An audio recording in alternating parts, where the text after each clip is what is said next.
game. Like, you cannot convince me about that otherwise. And we haven't had that yet. We don't have this game's Bayonetta yet, so we could be eating our words in, you know, in about a year, maybe whenever the next DLC, whenever the DLC is going to be finished.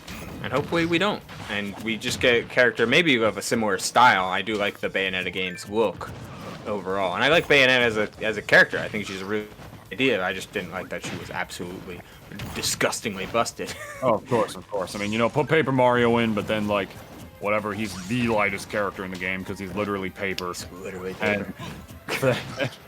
And then whatever, and then, like, I just die at, like, you know, 30 to, like, every smash attack or whatever. But I mean, hey, he's in the game. Oh, no. Oh, no. SDI, hit that stick. Okay. Oh, no, he got the knockdown. He got the knockdown with no tech. Can you tech that in this game?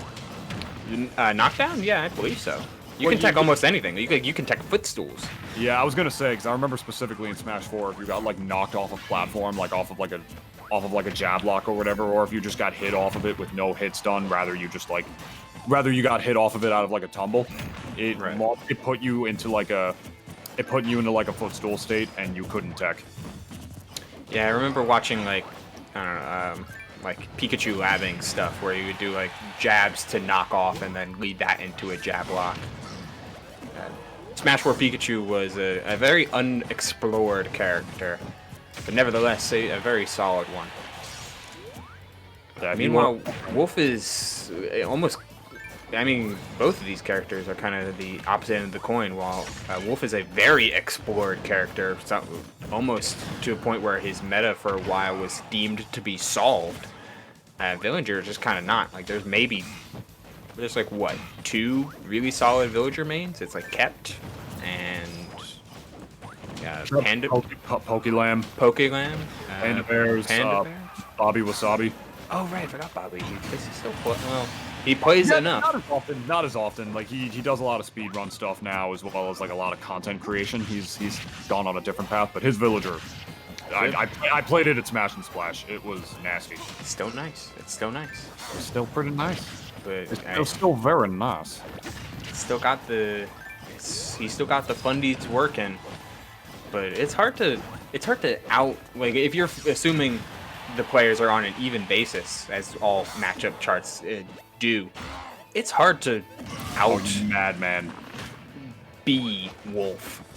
Wolf's toolkit is just like, it's almost hard, unless you just really nerf him into the ground, it's hard for that character to be bad, as he can just take advantage of everything every situation that he's put in front of, whether it be fighting through things with Nair, exploiting his juggle game with fair, bair, up air, getting throw combos, or waiting out his opponent with Shine and a transcendent bolt of laser.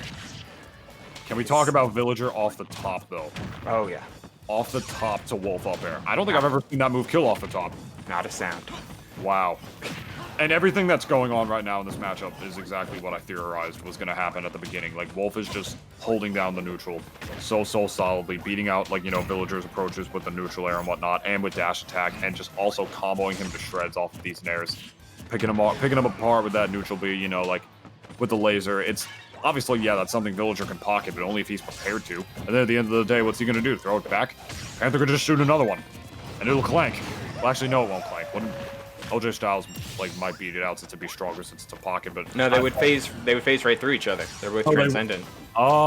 Yeah, that's right, it is transcendent. Thank you, I appreciate the reminder. And either way, but regardless of if that was even true or not, Wolf also has a reflector. So he could have chose to do that instead. You know, that's just another tool on top of everything else that he has. And that. Yeah, and that. You know, that's a good one for center stage. Do it. Oosh. Yank Shemench.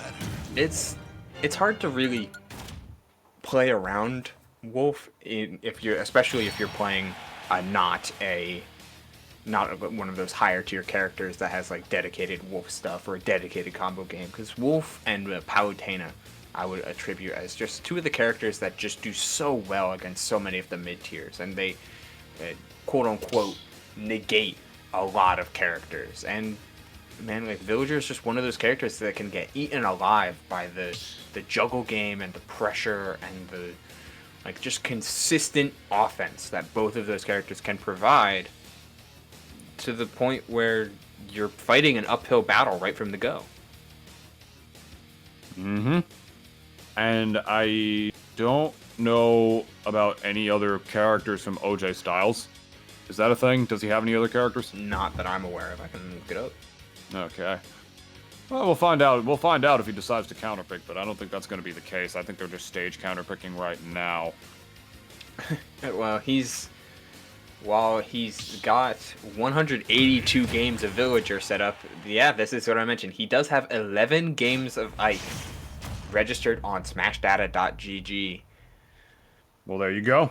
So whether this is a secondary or a deep, deep pocket, it's at least a character he's played before. So All right.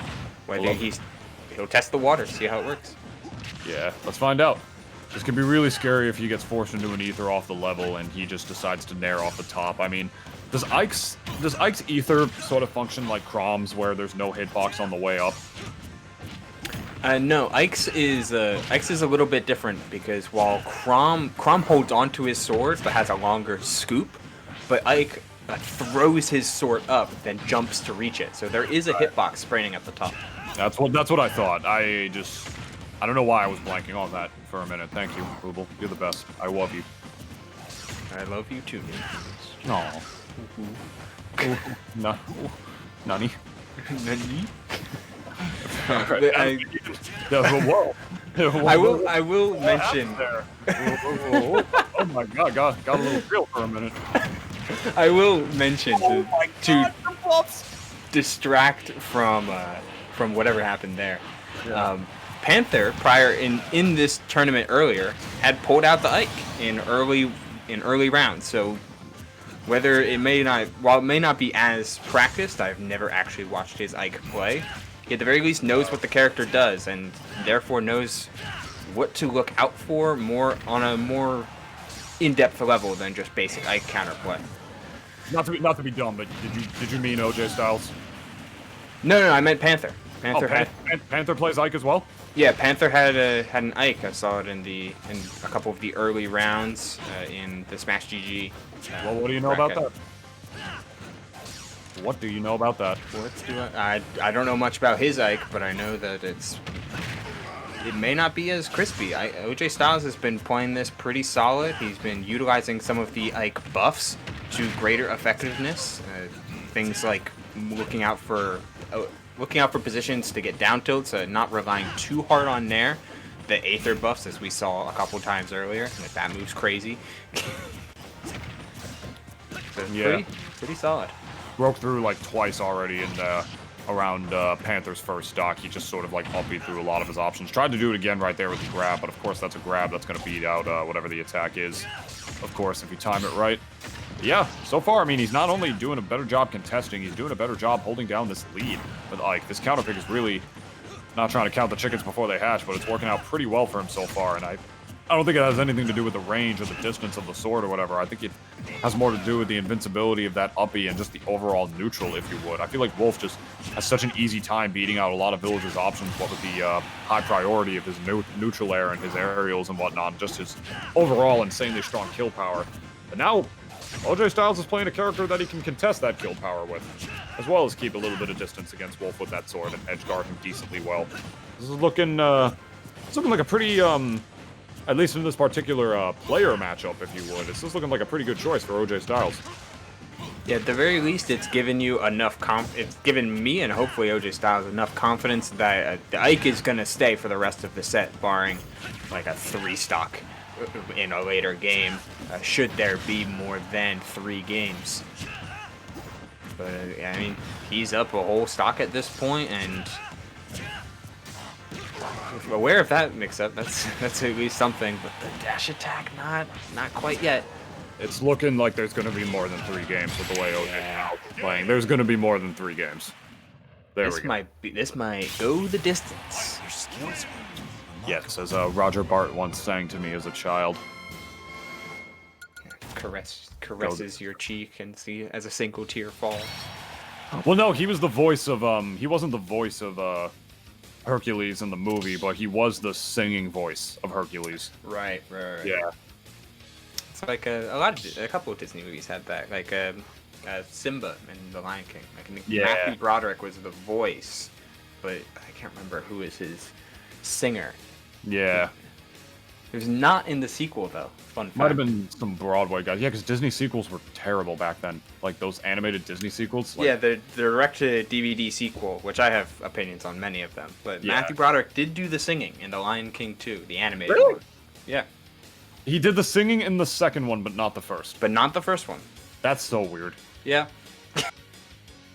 I was gonna say it was common practice, I guess, to have like a Broadway person do it instead. It was also, you know, fun fact, they did a similar thing, Ubel, for the Donkey Kong Country TV show. Really?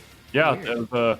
DK's voice actor, he had a different like actor for the singing voice, which I'm just gonna go on record and say this here, old meme, whatever, call it dead, I don't care. The singer for DK in the Donkey Kong Country TV show was one of the best singers I've ever heard in my entire life. I'm not joking. Whoever that was, they had of an angel. Switch such hits as Eddie, Take Me Back to My Home, or Let Me Go Back to My Home, whatever it was called. I Want to Be a Star. I'm Nobody's Hero. I would listen to a whole album of that person sing from that show, man. It was incredible. Yeah, shame on the lyrical side of it, but he did definitely, from the clips that I've seen, he definitely had a voice, and one that was well taken care of.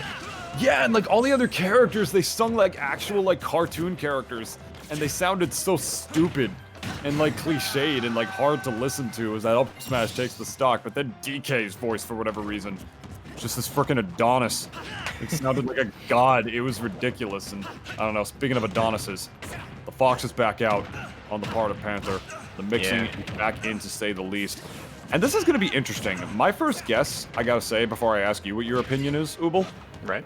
is that I think that Fox is going to be able to rush down a character like Ike way better. He's going to be able to take it. He's going to have better frame data than Ike, you know, take advantage of like the slow startup on some of his moves. The fact that he's a big body, you know, just be able to rush him down up close and just create these crazy mix-up situations out of Fox's raw mobility compared to Ike's, if you would. I feel like it's not even just the combo game that's going to be really good on Ike. It's going to be keeping him at disadvantage and just keeping that pressure on him. Whereas Wolf, on the other hand, despite having like really good priority on a lot of his attacks, I feel like Ike, with his mobility, can actually like, with his mobility combined with the sword, can sort of contest with Wolf a little bit. Oh my god, That's just crispy. That's just a true combo, baby.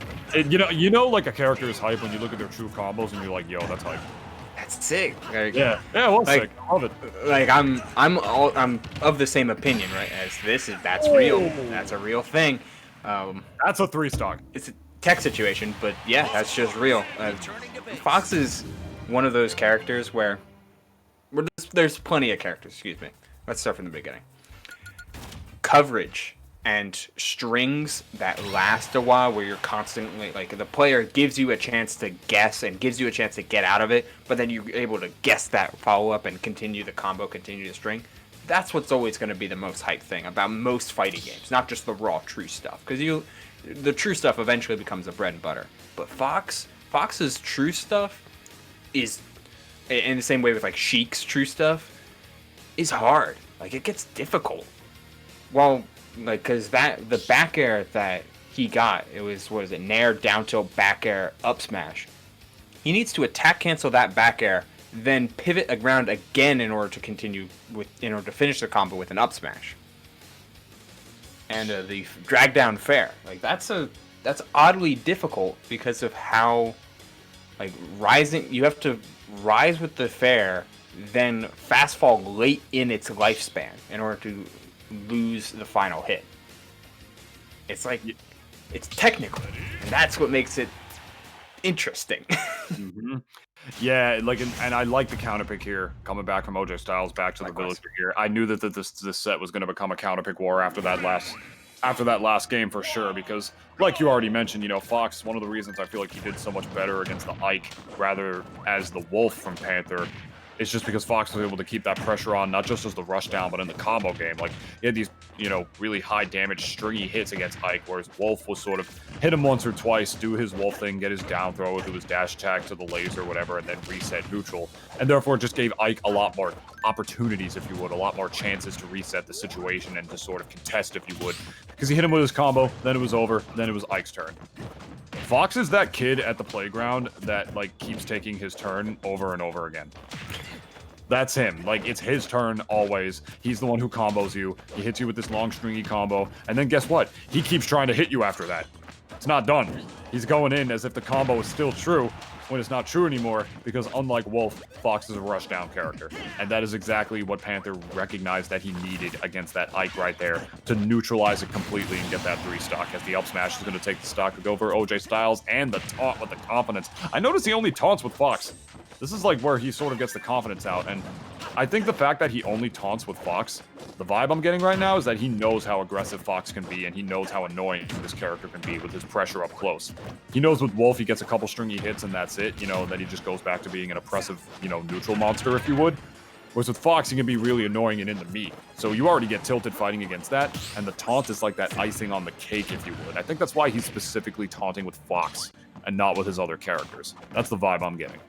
Yeah, Fox is a character, like, while Wolf can play, like, steady and consistent, and when you play with Wolf, you're playing a lot of neutral, because Wolf has a really strong neutral.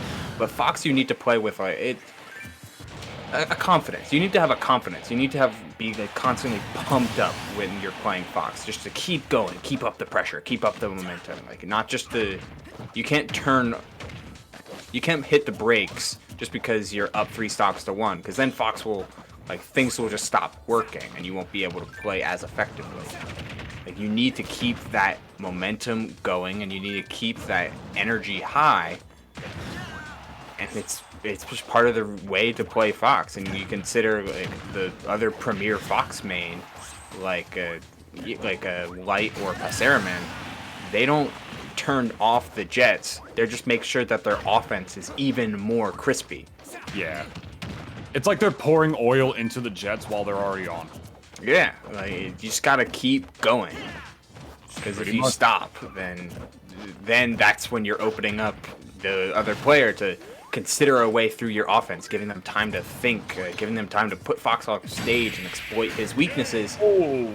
But if you don't stop coming, then you don't stop coming. Yeah, fed to the sky and you hit the ground running. I should say, OJ Styles. Up we go to the heavens, finishing at a very